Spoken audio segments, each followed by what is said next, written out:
আছেন। আজকে আমি ঢেঁড়স লাগাইলাম। তো প্রথমে ঢেঁড়স লাগানোর শুরুতেই জমিটাকে চাষ দিয়ে প্রস্তুত করে নিলাম।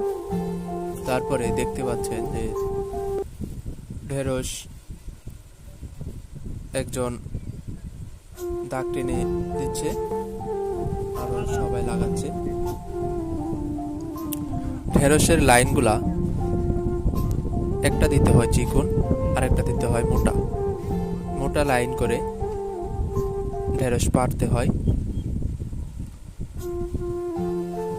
আপনারা দেখতে পাচ্ছেন ঢেঁড়স লাগানো হচ্ছে, তিনজন লাগাচ্ছে আর একজন কেল টেনে দিচ্ছে বা দাগ টেনে দিচ্ছে, যে আমি সহ যারা লাগাচ্ছে তারা। প্রচণ্ড গরম, তাই খালি গায়ে আছি আমি। আর কৃষিকাজ যারা করে তারা প্রচণ্ড গরম বা রোদ বৃষ্টি হোক কাজ করতে হয়।